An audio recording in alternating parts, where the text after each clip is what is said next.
Hello अस्सलाम student, this is Arshad Khan from Crunches academy. आज हम बिजनेस स्टडीज़ ए लेवल, जिसका कोड है 9609 का मई जून 2021 का पेपर कर रहे हैं। क्वेश्चन नंबर 1, 2, 3 ऑलरेडी हम इसका रिकॉर्ड कर चुके हैं। आप इसको जो इंसर्ट शीट है क्वेश्चन पढ़ लीजिएगा, उससे आपको केस स्टडी के बारे में पता चल जाएगा। हम डायरेक्ट क्वेश्चन पे जा रहे हैं। तो now we are going to solve question number 4।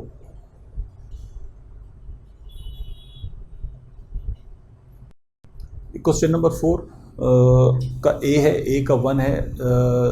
ये अकाउंटिंग से रिलेटेड है। बहुत आसान सवाल है। अकाउंटिंग रेट ऑफ रिटर्न हमें कैलकुलेट करना है। अच्छा, अकाउंटिंग रेट ऑफ रिटर्न का फार्मूला क्या है? Expected revenue per year divide by initial investment multiply by 100। अच्छा, ये एक्चुअली ये बात हो रही है कि एनोला जो है वो कंपनी वो एक ईआरपी लगाने चाह रही है। ईआरपी की जो कॉस्ट है इनिशियल इन्वेस्टमेंट 1 मिलियन है और ये तकरीबन 6 साल में का ये प्रोजेक्ट है। और इस पर एक्सपेक्टेड रेवेन्यू जो है सवाल में दिया, अगर आप उसमें जाके सवाल में देखेंगे तो आपको मिल जाएगा। अब इसमें एक्सपेक्टेड रेवेन्यू पर ईयर जो है पहले साल 300,000, 400,000, 450,000, ये पूरे 6 साल का आ रहा है। तो ये 6 साल में टोटल जो रेवेन्यू आ रहा है 2.6 मिलियन है। 2.6 मिलियन के करीब आ रहा है। 200,650। अच्छा, और अगर हम एक्सपेक्टेड रेवेन्यू कैलकुलेट करना चाहें तो एक्सपेक्टेड रेवेन्यू का फार्मूला मारता था total revenue divide by initial investment. Total revenue मैंने यहाँ पे कैलकुलेट कर लिया है 200,000 और 650। इसी तरह से अगर हम इसमें इनिशियल इन्वेस्टमेंट देखें तो 1 मिलियन है। तो जब 2.65 मिलियन से 1 मिलियन में माइनस करूँगा तो यह आ जाएगा 1.65 मिलियन। तो ये 1.65 मिलियन हमारे क्या चीज़ आ गया? एक्सपेक्टेड रेवेन्यू, यानी ये हमारे रेवेन्यू है। अच्छा, अगर हम पर ईयर जो रेवेन्यू हम कैलकुलेट करना चाहें कि हमें पर ईयर कितना हो रहा है, तो पर ईयर का जो टोटल एक्सपेक्टेड रेवेन्यू है उसको आप नंबर ऑफ़ ईयर से डिवाइड कर दें तो वो आ जाएगा पर ईयर रेवेन्यू। तो टोटल रेवेन्यू हमारा है 1.65 मिलियन और ये नंबर ऑफ़ ईयर्स कितने? 1, 2, 3, 4, 5, 6 ईयर्स हैं। तो 1.65 मिलियन को जब हमने 6 से डिवाइड किया तो पर ईयर हमारे रेवेन्यू आ गया 275,000। ये तमाम के तमाम अमाउंट डॉलर में। ठीक है जी।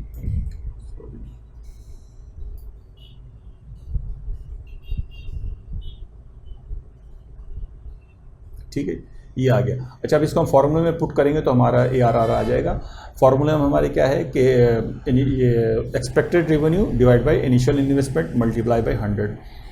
एक्सपेक्टेड रेवेन्यू हमारा क्या आ गया? Per year 275,000। इनिशियल इन्वेस्टमेंट क्या है? 100,000। इसको हमने इससे डिवाइड किया 27.5% आ गया। 27.5% हमारे क्या आ गया? ARR, जो हमसे मांगा सवाल में पूछा गया ARR। ये बहुत आसान सवाल है, बस इसमें हमें फार्मूले का जहन में रखना है। तो फार्मूला अगर आपको याद होगा तो उसको आप आराम से कर लेंगे। ये 4 नंबर का सवाल है। इसी तरह से 4 नंबर का एक और सवाल है, पे बैक हमें कैलकुलेट करना है।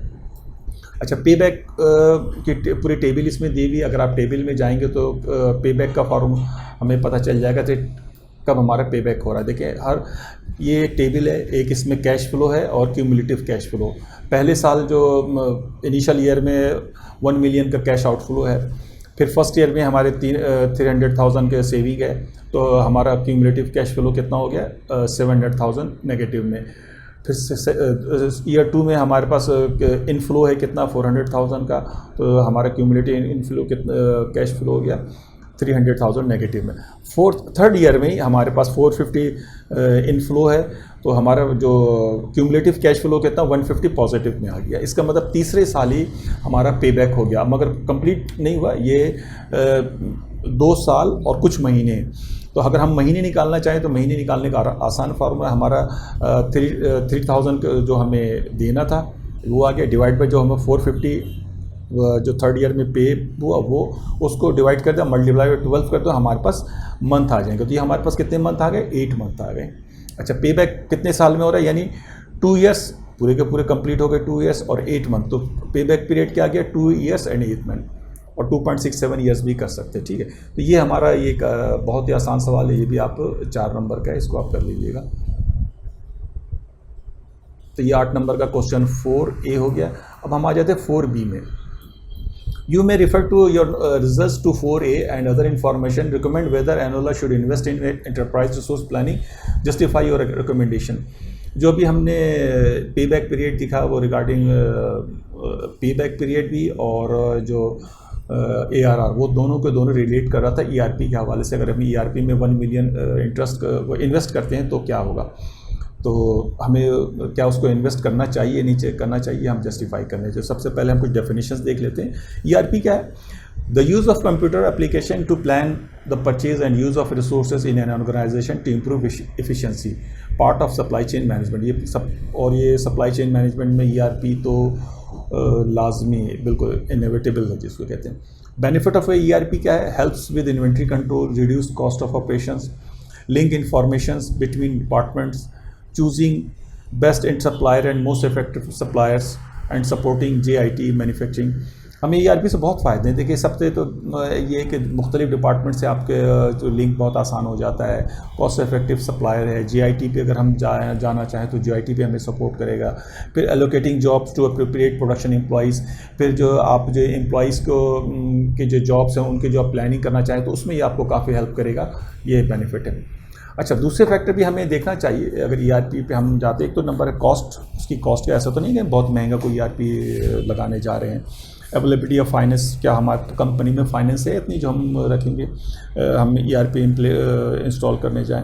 इम्पैक्ट ऑन एम्प्लॉइज़, हमें ये भी देखना पड़ेगा कि हमारे पास जो करंट मैन पावर रिसोर्स है उसका क्या स्टेटस है। ऐसा तो नहीं कि उनके ऊपर कोई नेगेटिव इम्पैक्ट पड़े, वो उसको इतना पॉजिटिव नहीं लें। और ARR एंड पे बैक रिजल्ट्स, और ARR एंड पे बैक रिजल्ट जैसा कि हमने ऊपर कैलकुलेट किया था।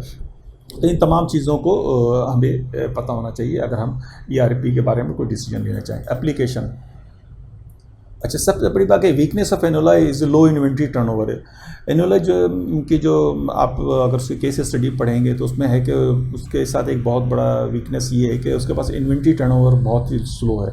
इन्वेंट्री टर्नओवर स्लो का मतलब ये है कि इन्वेंट्री बहुत ज़्यादा रख रही है मगर वो इस्तेमाल बहुत कम हो रहा है। इसकी वजह ये है कि एक तो चीज़ें इंपोर्ट्स भी हो रही थी मगर लोकल जो सप्लायर है वो भी सप्लाई दे रहा है मगर इन्वेंट्री मैनेजमेंट नहीं हो पा रही। इन्वेंट्री मैनेजमेंट क्यों नहीं हो पा रही? कि ERP नहीं है, कोऑर्डिनेशन नहीं है, जिसकी वजह से इन्वेंट्री मैनेजमेंट नहीं हो पा रही। High cost of holding inventories of battery etcetera. अच्छा जाहिर बात, जब आप इन्वेंट्री टर्नओवर ज़्यादा होगा तो इसका मतलब आपकी इन्वेंट्री होल्डिंग कॉस्ट बढ़ जाएगी।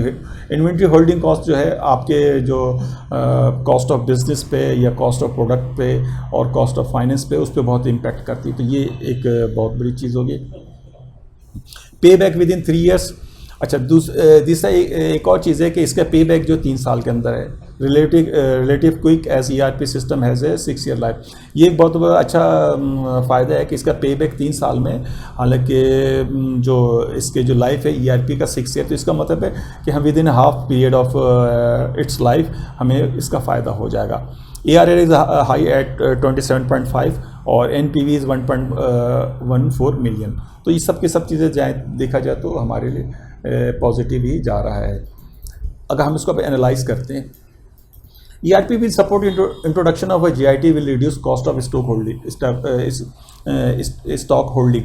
देखिए ERP जो है ना बहुत सपोर्ट कर रहा था JIT। जब आप JIT पे जाते हैं तो JIT का मीन्स है just in time. Just in time में आपके पास अपनी भी इंफॉर्मेशन होनी चाहिए, आपके पास भी इन्वेंट्री की और आपके जो सप्लायर उसके पास भी क्या इन्वेंट्री उसकी इंफॉर्मेशन होनी चाहिए, और वो सिर्फ और सिर्फ प्रॉपर ERP के थ्रू हो सकता है। May enables increase to capacity as less inventory will be hold, this will facilitate meeting increasing demand of scooters. अच्छा एक ERP से बहुत और फ़ायदा ये होगा कि देखें जब आप ERP इम्प्लीमेंट करेंगे तो आप इन्वेंट्री कम होल्ड रखेंगे। इन्वेंट्री कम रखोगे तो इन्वेस्टमेंट ऑन इन्वेंट्री और कॉस्ट ऑफ होल्डिंग आपकी कम हो जाएगी, तो वो आपको हेल्प करेगी आप अपनी कैपेसिटी बढ़ाने में या स्कूटर की जो डिमांड है उसको मीट करने में। ERP is costly and high gearing of annual increasing risk for further borrowing. This may result in cash flow problems for Annual if increased savings take time to be realized। ERP क्योंकि costly है और annual वैसे भी high gearing का मतलब ये कि ये लोन बहुत ज़्यादा है और इक्विटी में लोन बहुत ज़्यादा है। तो अगर ये अगर बोरो करेंगे तो ये इनके लिए रिस्क हो जाएगा, मगर ये अगर क्योंकि ज़ाहिर जैसे हमने बताया कि इन्वेंट्री के थ्रू ये सेविंग होगी तो ये वो सेविंग उसको ऑफसेट कर देगी। Employees training to deal with computer system will be cost but should be included in a net cost saving data। अगर ये देखें एम्प्लॉयज़ को ट्रेनिंग देंगे या कंप्यूटर सिस्टम लेंगे तो उसकी भी कॉस्ट होगी। तो हम जब इसकी सेविंग हम कैलकुलेट करें तो उसको भी कॉस्ट को शामिल कर लें तो वो भी हमें हेल्प करेगा। तो उम्मीद है कि वो भी आपको अच्छा ही, क्योंकि ज़ाहिर बात पे बैक जो इसका 3 ईयर्स में तो है, तो इसका मतलब ये कि अगर हम 1 साल और भी बढ़ा दें अदर कॉस्ट को लेकर तो वो भी बुरा नहीं है, सही है। ERP provides more effective sharing information between departments which can lead to more integrated approach to achieving annulus objective.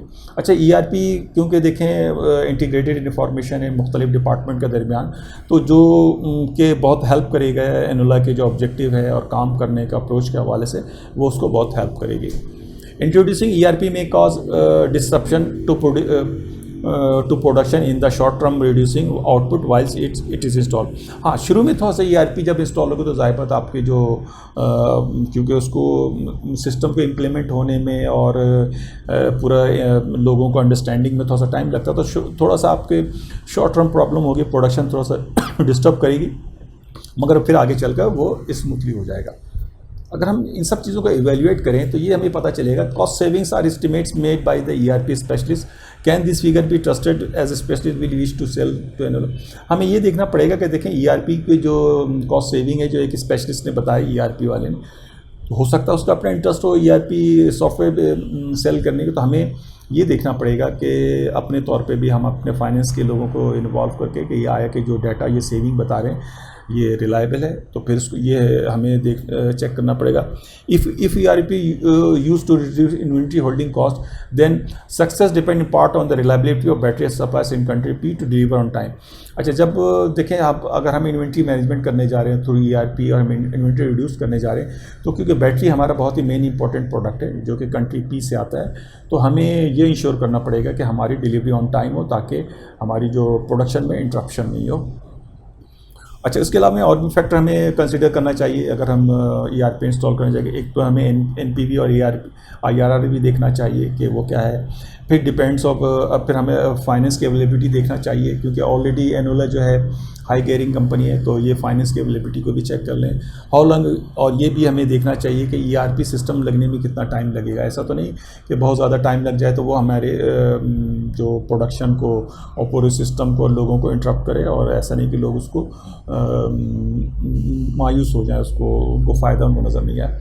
Research no change from employees, एक ये भी है कि जब भी कोई नया सिस्टम नई चीज़ आती है, ख़ासतौर पे ERP इम्प्लीमेंट होती है, तो लोगों तक कुछ रेजिस्टेंस आती है। तो ये भी हमें देखना पड़ेगा कि लोग उसको कितना एक्सेप्ट करने को तैयार हैं। Will specialist IT employees be required and how expensive is it that. हमें फिर ये देखना पड़ेगा क्या इस ERP को मेंटेन करने के लिए हमें कोई स्पेशलिस्ट एम्प्लॉइज़ चाहिए होंगे, या जो करंट हमारे पास स्टाफ है वो वही इसको आराम से डे टू डे ऑपरेशन के जो बॉटलनेक्स आते हैं या ट्रबल शूटिंग आती है वो उसको हैंडल कर लेंगे। There are other ways to increase efficiency such as quality circle and kaizen. देखिए, इफिशिएंसी इंक्रीज़ करने के भी और भी बहुत सारे तरीके हैं। आप क्वालिटी सर्कल के थ्रू कर सकते हैं, काइजन के थ्रू कर सकते हैं, अपने स्टाफ को और इम्प्रूव करके, प्रोडक्शन फैसिलिटी में चेंज करके, तो सो मेनी थिंग जिसकी वजह से आप एफिशिएंसी बढ़ा सकते हैं। मगर ERP इज़ ऑब्वियस बिल्कुल एक वर्ल्ड वाइड रिकॉग्नाइज सिस्टम है जो माना जाता है, जाना जाता है, तो इसलिए ERP को इम्प्लीमेंट हमें करना चाहिए। तो student, here is the end of question 4, और आप इसको जाके देखिए, और इसमें कोई भी इसमें आपको इनपुट है या कोई भी आपको कोई और चीज़ क्लियर नहीं तो आप हमें बताइए, हम उसको उस हिसाब से कराएंगे। Thank you.